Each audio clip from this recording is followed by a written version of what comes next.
Bismillahirrahmanirrahim. Jadi wirid bagi seorang hamba itu sangat luar biasa manfaatnya. Antara zikir, sedekah subuh. Mengapa saya sebutin sedekah subuh? Karena Rasulullah SAW bersabda ketika di subuh hari Allah turunkan malaikat khusus mendoakan orang yang bersedekah subuh hari. Allahumma a'ti munfiqan khalafa. Ya Allah, setiap orang subuh berinfak di subuh hari, ganti yang lebih baik. Dan ini sedekah subuh termasuk amalan yang sangat dahsyat. Apalagi kalau disertai doa. Ketika kita bersedekah subuh, ada yang sakit, ya Allah, dengan berkat sedekah subuh ini sembuhkan penyakitnya, cepat terkabul. Saya tidak pernah memberi amalan sedekah subuh yang disampaikan oleh Rasulullah SAW. Alhamdulillah, banyak jamaah yang sudah mendapatkan manfaatnya. Dirutinkan.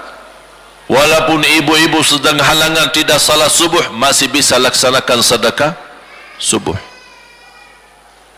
Sunnah qabliyah ba'diyah hanya 12 rakaat. Tapi dapat sebagaimana bersabda Rasulullah SAW di hadis yang sahih yang diriwayatkan Imam Muslim, dapat rumah di dalam surga. 12 rakaat yang disebut sunnah qabliyah ba'diyah. 2 rakaat sebelum subuh. Cuba hitung sama-sama, karena banyak orang tidak tahu sunnah qabliyah subuh berapa.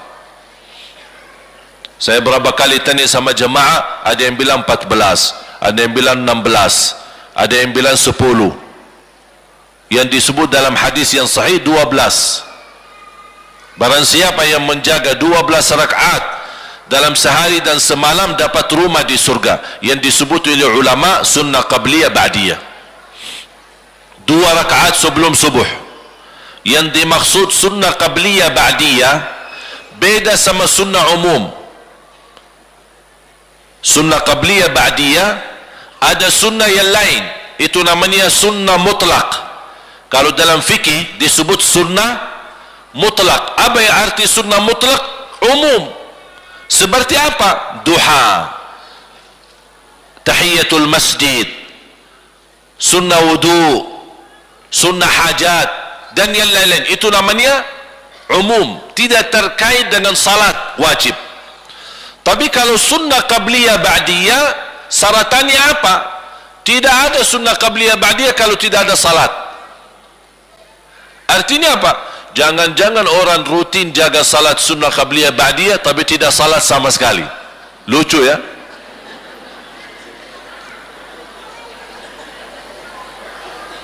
Sunnah qabliyah ba'diyah, adanya sunnah qabliyah ba'diyah karena ada wajibnya.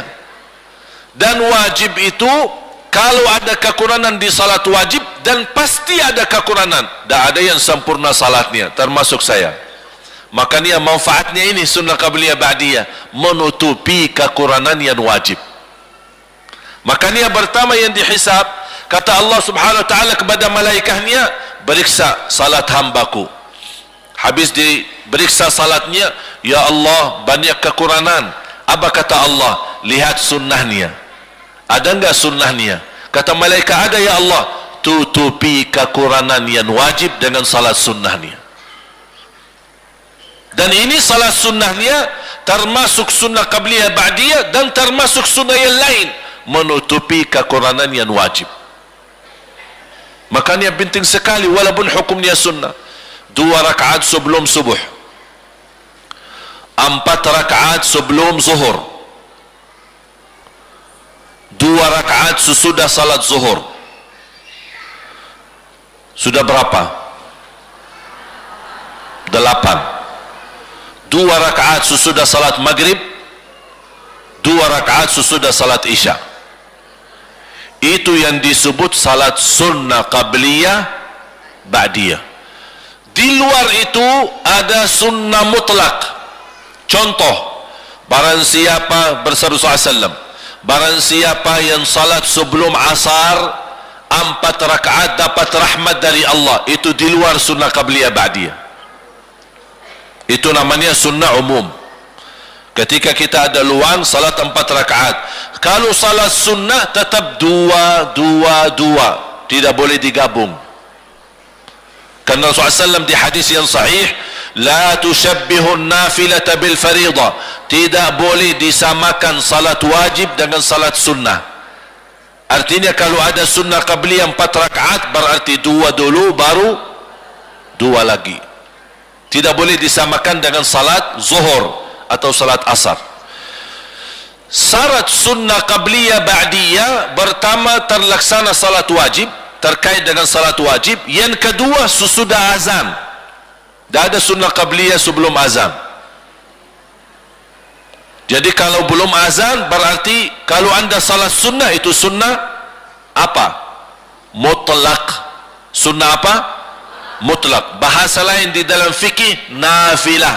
Apa itu nafilah? Ya sunnah umum.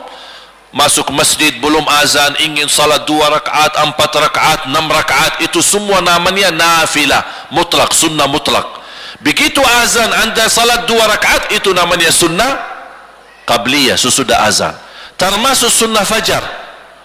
Sunnah fajar atau sunnah subuh atau sunnah qabliyah subuh, itu sama, satu, cuma 3 nama.